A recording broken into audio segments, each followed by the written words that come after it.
Hey guys, I'm Matt Lighty. This is the, I guess, last update video for my Chthonic fissure Acolyte Warlock, right? Level 100 now.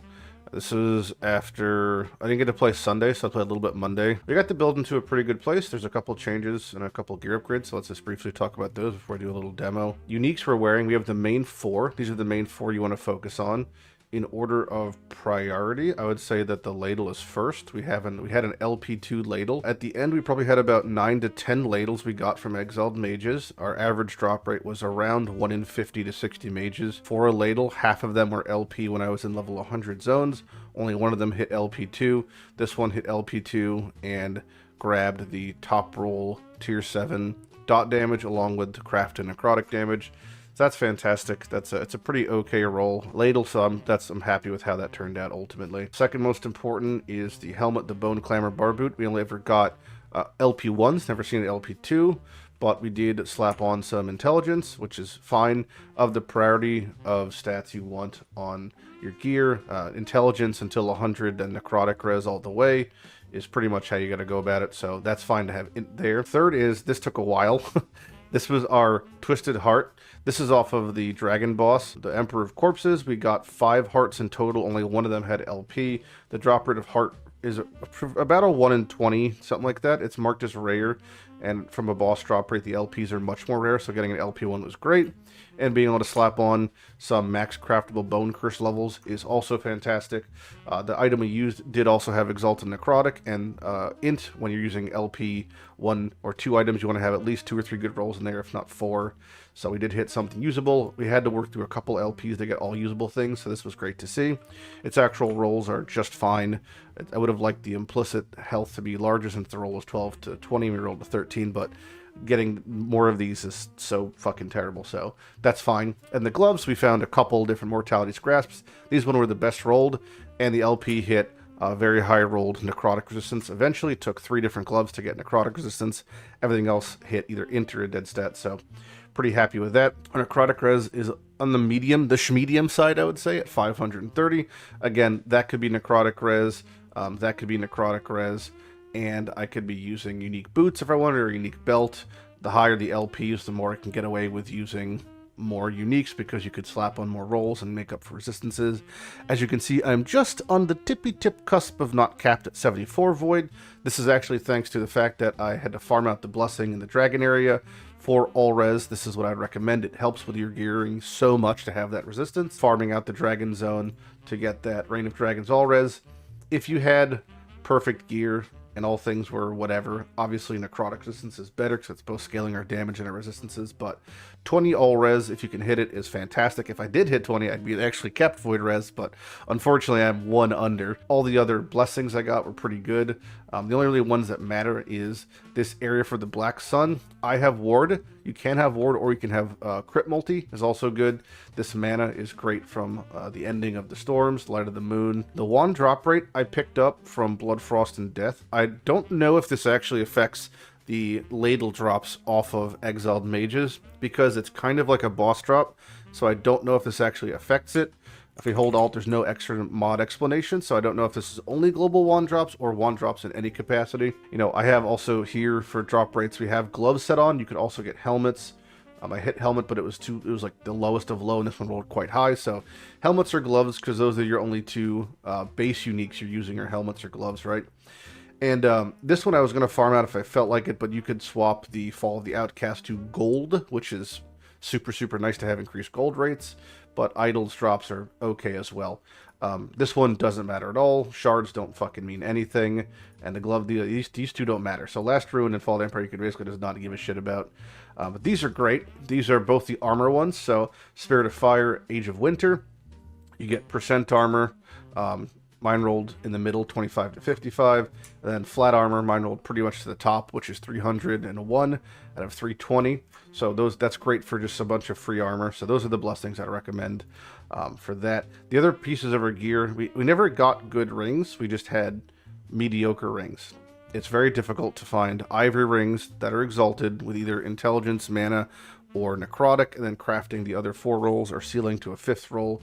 I was able to make a very nice body armor that's really comfy, 49 all res, 67 necrotic, sealed vitality off of Glyph of Despair with some int, and then the damage reflected was not ideal, but sure. The base is not right. You'd like a Necropolis plate, but this is okay. My amulet is also pretty good. I don't think I'm going to be replacing that anytime soon, but sure. Again, all your rares, you'd like to have a sealed roll. You'd like to have exalted rolls to your 7s if possible, if not to your 6. You can even do things like double exalteds. And then the belt is also, again, a sealed roll. Good. Boots, exalted. You know, we just got like pretty nice gear to round off our mana. We ended up at 263. Came down a little bit, and then 21 mana regen. We were able to come down a little bit because the +1 necrotic and +1 elemental from the heart, plus the +2 bone curse, let us give a lot of wiggle room for some of our spells to do some interesting things like spec into fully the cultist fervor for that mana efficacy, and spec fully into fragile crust. And you want to, you know, picking up all this mana stuff is fantastic if you can afford the extra levels. What you could do in a perfect world, you can get things like +4 Rip Blood on your helmet, and you could even spec 1 point into, or a couple points into Henomancer and get Thirst for less cost if that was truly a concern of yours. Extra Chthonic levels is also possible. Let me just actually go back to town to show you in the shop, because there's a couple interesting... Alright, fine. The lag is immeasurable. The couple interesting high tier exalted rolls that do make a difference is that it's just a matter of, you know, getting them on things. So like this spirit frequency with Chthonic Fissure is pretty nice. That's effectively our way of scaling cast speed. I don't really think cast speed does anything aside from the speed in which we actually cast Fissure. That's it, because I think frequency is effectively our cast speed for triggering skills off of Chthonic. So that's a cool thing to get as a prefix, and even cooler, +4 Chthonic Fissure and then dot damage. So you can get that if you had a LP, like a high LP body. I don't know what unique specifically, but there's a couple options that are like pretty nice ones to get. You could wiggle that in there. A good option if you had a high LP woven flesh is pretty nice. That crit avoidance is a nice defensive layer. Things like Shroud of Obscurity, that's really high LP, would also be quite nice. There's a couple, you know, things like that. Even things like Prism Wave, just taking less elemental damage is something interesting. They don't really do much elemental damage at all, but you know, the higher the LP, the more wiggle room you have with slapping on some exalted rolls. So there's always that. And the same thing for helmets. If you had you know, in a perfect world, you could put on +4 Chaos Bolts. And then you can also have +4 Rip Blood, +4 Rip Blood. You could technically have both of them on one item, exalted, and then slap those on a helmet. You'd have extra levels that could do things like get you extra mana efficacy, or extra AoE, extra trigger, just extra comfortable. So the more levels you have, the more comfortable you can become. Idols, I never got good idols. It's an incredibly long grind. There's no really great way to get idols. You can't really craft them. You just have to pick, you know, if you want to get a perfect one. Eventually I just decided to settle effectively, and my idols have either 1 or 2 good rolls, or 1 good roll and 1 okay roll. This is like a real long grind to do idols. So this one is the right double rolls, health and health, and this one is, but they're both like low rolls. That's shit. This one rolled high health and then some spell crit. You know, it's something. This one rolled high health and ward retention. It's something. My grands hit, again, 1 good roll, dot damage, 1 good roll, dot, but look how low. I rolled perfectly low, literally. And I only had 1 perfect small lever, which is armor health. So idols are a forever thing. I guess we could show off what the build looks like again, but nothing's really changed for that sort of gearing. Just to show like sort of context of content we've run. To put this on the Bone Curse, because this is a level 80 required item, I had to run the Time Sanctum for LP items at 4. That was no problem for me. So this literally could do, and I pushed up to Corruption 400. This zone I'm in lower Corruption, but like the build can basically crush everything. Look-wise, this build oh my god, lag. Look-wise, this build basically operates and feels the same as it did since level 70. Like nothing has fucking changed. The real question becomes, what content do you want to run now? You could keep pushing Corruption effectively infinitely. If you were to do that, the only thing I would recommend as a basically non-negotiable is you'd have to get crit avoidance. We looked at the Woven chest, the unique one, as a way of getting crit avoidance. That's perfectly fine if you could fit in your resistances elsewhere. Aside from that, the Reign of Dragon zone has a crit avoidance blessing if you can make up the all-res and afford to lose that. Or you could just get 2 crit avoidance rolls. Once you're at 100%, it doesn't really matter anymore. But eventually, crit becomes so common and the active modifiers that if you don't have crit avoidance, you're going to be hit by the harder scaling mobs like snakes, like the Nagas, like these profane fleshes, or the Covens of Dominion, that sort of stuff, and they'll basically one-shot you, even if you have 7-8k effective life. So crit is definitely something to worry about later on. Post 100 if you don't really care about that, then that's not a big deal. But if you want to push past, I would say at least 300 to 350 corruption, you're going to need that crit avoidance, otherwise you're going to get fucking obliterated. So when it comes to gearing, the filter I have below is quite strict now. It basically only shows exalteds with the appropriate rolls, and idols, and then uniques and sets just for collecting purposes. What you would want to do for crafting is identifying specific rolls, say such as this catalyst, and seeing where you can get one exalted that makes sense, 2 exalteds. Mine's already quite good in Necrotic dot res. Looking for basically upgrades like that. So you're looking to basically see things that have one exalted roll you want, and plus 2 or 3 good high rolls, then try to craft them like that. We're looking towards ceiling modifiers now versus anything. So that becomes like the new difficulty. So say you wanted to make an upgrade here. Can I afford to drop any res? I can afford to drop the all res totally. So this basically has necrotic dot and then necrotic res, and that is all. So this one is pretty much into a similar spot. What I could do here is I could very calmly try to potentially seal away something or reroll something of these bottom ones. So let's see if I could seal this. No. All right, so that's fine to have an amount of void res. Could I turn this shock into something better? Cold res. That's pretty shit, tier 5, so that's kind of just done for now. Nothing else I can really do with this item, because that just is what it is. But I wanted to seal something or move something.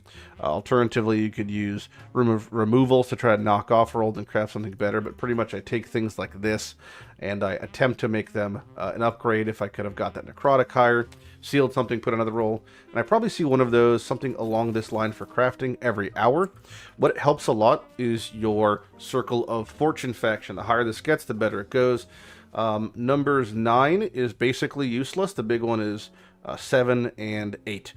The T7 affixes are twice as common for exalteds, and then more chance to have exalteds. The more chances you have, the more you look. These are the 2 big ones, and getting prophecies that drop specifically exalted things, or farming ones that have unique helmets for more bone clambers, unique gloves or something like that for more mortalities. Those are where you're going to look for those LPs and find that sort of stuff.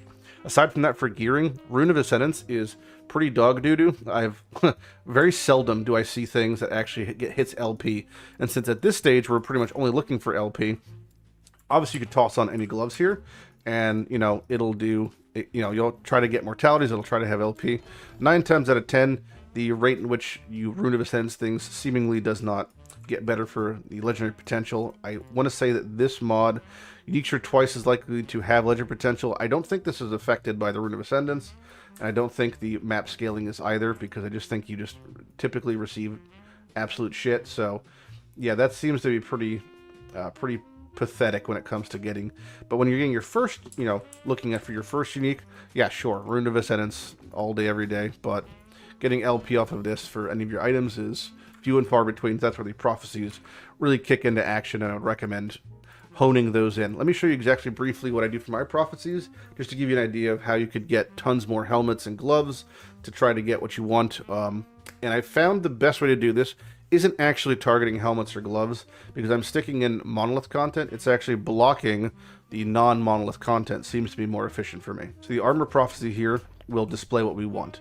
Now this is in Soulfire Bastion Dungeon. That is a dungeon we don't want to do. This is in Black Sun Timeline. Perfectly fine. We take that. Anything that has basically a monolith we can go fight, or Age of Winter 160, easy, we'll take that. We're looking for things like that. Any monolith, Death of a Giant Scorpion, you could see the markdown text error where it has a bunch of hashtags in front of it. Fantastic, take that. This is going to be your best chance of getting what we want. Sanctum of the Architect, boom, done. Anything, that wasn't actually a monolith, I fucked up. Either way, the last Rune Timeline, killing Elder Gaspar, easy. Looking for those exalted helmets, those exalted gloves. If you don't have the exalted rolls, then you can't slap them on. And even things like the exalted boots are fantastic for getting these sort of boots. Arcane boots probably are best in slot. So having that exalted movement speed, and then all those great rolls is fantastic. Finding high exalt movement speed on an arcane boot is not that common, so you know, we want to hit as many as you can. Prophecy is the easiest way to get exactly what you want from doing this sort of stuff. So I would definitely recommend honing in your prophecies, because you're going to be finding these massive upgrades left and right. You know, you'll get infinite for favor, so it's like not a big deal. I want to go proc one of these real quick just so I can show you. That's a great one. So the blockers I have for the lenses is 100% chance for prophecies to be arena and for dungeons, and the last one I would probably have the campaign ones. If you can knock off the campaign ones, you'll only ever get high corruption and monolith, which high corruption occurs in monoliths, so you'll only ever get monolith ones. So eventually having this campaign one is actually super advantageous, just for seeing what you want to see.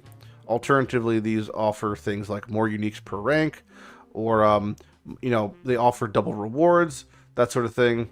Twice as many seeing before expiring. So there's a lot of cool stuff here, but I think blocking is honestly the best thing, because you just get to churn through and find all the exact ones you want. So let's go trigger this and just show you what it looks like, just to give you some context of how frequently you can actually find specific, you know, helmets, and how you can try to hit that LP table. So now we had Exile Mage as one of our triggered events, so we're going to hope to find that. On the road to 100, since it's inevitability as long as you keep playing, if you want to expedite that process, experience tomes at higher corruption are incredibly useful, especially thanks to the rank reward for Circle of Fortune that says there's a 35% chance for rewards to be doubled. This does apply to experience tomes. So when you actually hit these XP tomes, they can give 6 tomes instead of 3, which can, at level 99 in a 300 corruption zone, hitting 6 tomes is over 10% experience. So one zone can give you 10% experience, which is kind of insane. So those really only become, I would say, useful at higher corruption when the experience scaling goes up, and especially really only after level, say, 95 to 100, because prior to that you get such insane rates either way, it didn't really seem to make much of a difference in my opinion. And I was getting this question quite often, should I be full clearing the zones or going for bonus stability on the right side here for slaying? The answer is really never. It's churning monoliths and just doing the next one and furthering your goals by getting more corruption and getting more monolith rewards always seems like the best option. So pretty much for me, I'll walk through an area. If I see any shrines, I'll hit them, because they could have things like runes, affixes, and idols. Or if I see things, you know, like an exiled mage is the best thing for more ladles, I hit that. But aside from that, pretty much once I hit my whatever my reward is for the instance, I'm in and I'm out. Okay, here's Exiled Mage, so this should trigger our prophecy, so I could just show you what it looks like and why farming prophecies for higher LPs of base game uniques and working on that sort of gear is so important. Alright, so there is the 6 helmets we just got to drop. This is a pretty common prophecy. So now we're hitting here looking... Okay, so we did hit a Bone Clamor, Bar Boot, but no LP. So if you're early on, fantastic, you just got yourself a Bone Clamor. But I'm looking for at least LP2, so for me that's a kind of a bust. And there's an LP1 one. So if you wanted an LP1, unfortunately this one had shit rolls. Mine is 11 int, 54 necrotic. This one's just strictly worse. But if you wanted a different LP helmet, there's that, so pretty cool overall. So this is the sort of thing I would do for farming prophecies to try to get these sort of things, is you just focus on any of the ones that give you uniques for a certain conditional, or you know, a level of a boss kill, you know, or that sort of stuff. So those are really good. Would recommend farming prophecies for that thing. They're the best way to get uniques, especially base game uniques like Bone Clamor and like Mortality's Grasp. That's pretty much how I go about getting those. So that's basically it. There's not a whole lot really to go over. This is the build in its basically final iteration. If I want to do, I can keep pushing higher corruption after getting crit avoidance, and I could just get better gear and have higher LPs, and that's kind of the eventual grind of last Epoch. You could do things like any of the dungeon events, arena if you want, although in my opinion, staying in monoliths and focusing on monolith content is by far the best way to progress gear, because you can also progress finishing your blessings and working on boss uniques, such as the Heart and the Dragon Zone, at the same time. I always prefer to further multiple goals at once, which is kind of the reason this build works, because you're furthering the goal of offense and defense through scaling things like necrotic resistance. And it makes the build just super comfy and work really, really well. Speaking of crit avoidance, there's a crit avoidance belt that if we wanted to, we could snag that and try to make it better or something, and you know, potentially use that to push into a higher tier of corruption. So 2 of those rolls and you're capped. And there's the blessing, so 50 to 70. So if you just had a any exalted roll plus the blessing for the region for dragons, if you could afford it with res, you're totally crit avoidance capped right there. That works fantastically well. If you can use the woven body, if you had a decent LP, that's cool as well. Getting crit avoidance is definitely super important because the higher corruption modifiers, the more active modifiers, the more times you're going to be hitting that crit. And it truly is the only thing that's going to kill you, because for the most part we're walking around with 6,000 effective life comfortably. And my gear, although it's pretty good for only being playing for 4 days, realistically in the grand scheme of things is kind of mediocre.